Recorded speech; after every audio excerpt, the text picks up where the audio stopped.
Hello friends, welcome back to my channel. My name is Rafaela. I'm an educational sociologist based in Tokyo. And in this channel, I share about how I manage, or try at least, to manage my academic life with my life outside of academia. And about 2 or 3 months ago, I started this series where I started sharing with you in more detail what is that I do to balance my work, life, study, and research. This is something that I have been really struggling lately, so I'm sorry to disappoint you. Maybe you were waiting to say something more like strategic, this and that. I'm sorry, but this is the life of an academic.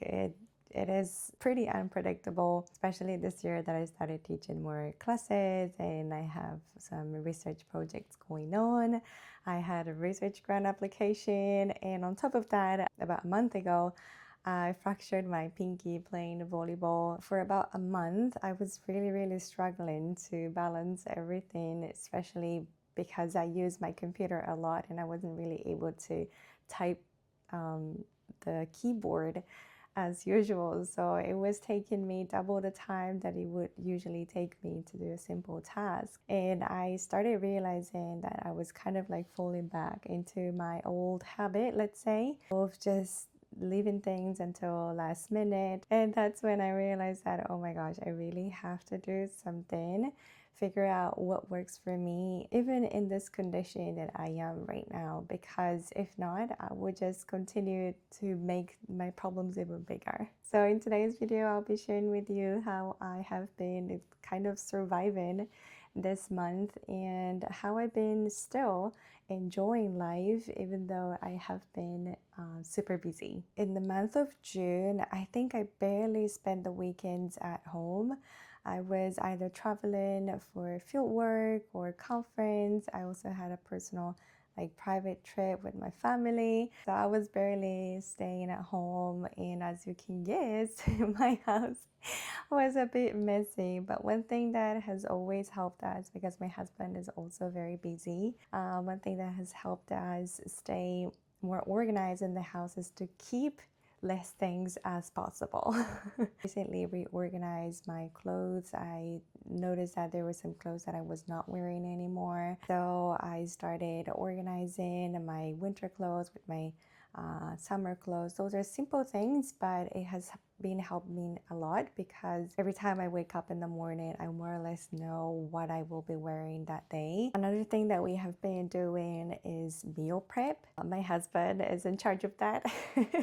So what he does is he cooks us like Japanese curry, or he cooks us meat sauce for pasta. So every time I come home late or I have like a lunch at home, when I'm working from home, I can just warm it up and eat it. It's a lot easier to order, but sometimes we don't really know what the food really contains when you order. Having these meals prepped, it is a life changer. Another thing that we do often is to freeze rice. That really helps because sometimes all you need is like, I don't know, a tuna can or something, and you can just throw it on top of the rice and with some seaweed and some mayo, and then just add a miso soup or something like that, and you can already eat something that is healthy and not so expensive. We also have a grocery store nearby,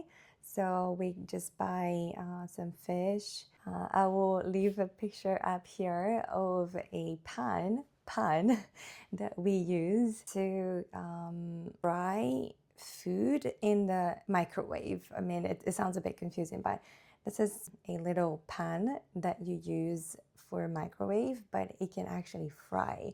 Sometimes when you use like a Tupperware, it's more like steamed kind of, but if you use this little thing, it actually fries like the fish, for example.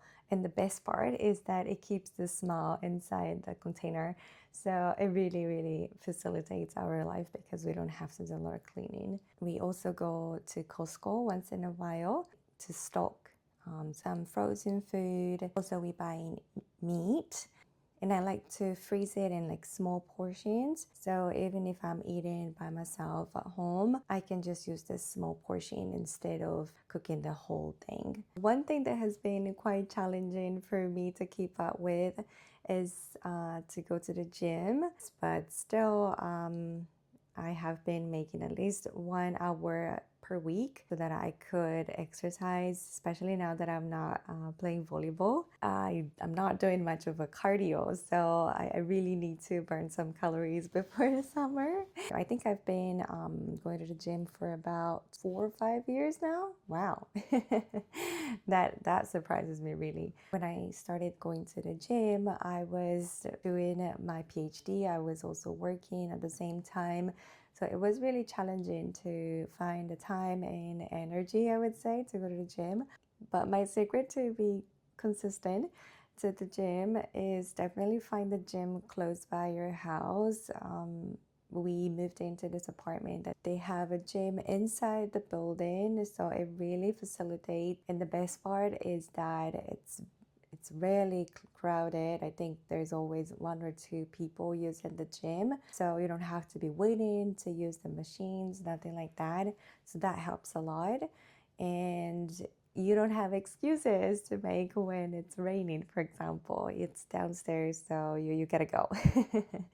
Just for context, I lost, I think, 12 kilograms when I was like the skinniest, let's say. But I didn't really like how I looked back then, so I've been adding a little bit more weight, I think.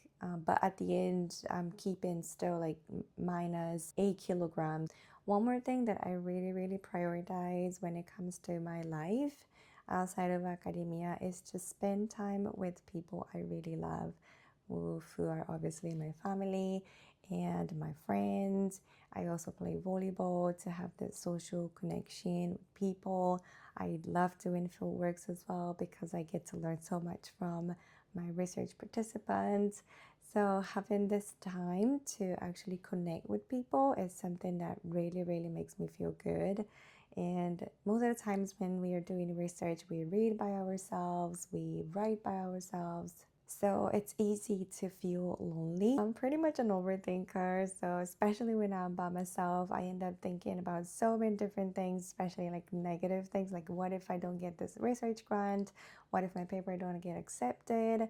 And all those negative thoughts kind of start consuming me. But when I spend time with my family, with my friends, and when I'm doing field work, I feel alive and I start having less of these negative thoughts. So I strongly recommend you finding a community. It doesn't have to be like an academic community. It can be like a sport community. It can be an art community. It can be just your friends. When was the last time you called them? When was the last time that you hang out with them? Like, give permission to yourself to be with these people that really are going to stay in your life forever. I'm sorry if this video came out a little random. Sometimes people look at my post on social media and they think that I have everything figured out, that I have a perfect life outside of academia, and that's not the truth. But you know what? I try my best to live outside of academia as well because that's my drive. All I want to say is that if you want to have a more balanced life, I'm not going to say like a balanced life because it's quite impossible. But if you want to have a better balance in your life, you actually have to start prioritizing what's important for you. If you're an academic, it might be difficult to not prioritize work or research, but that doesn't mean that you cannot also have a priority outside of academia or your work or your study. So I hope this video helped, and I will see you in my next video. Bye!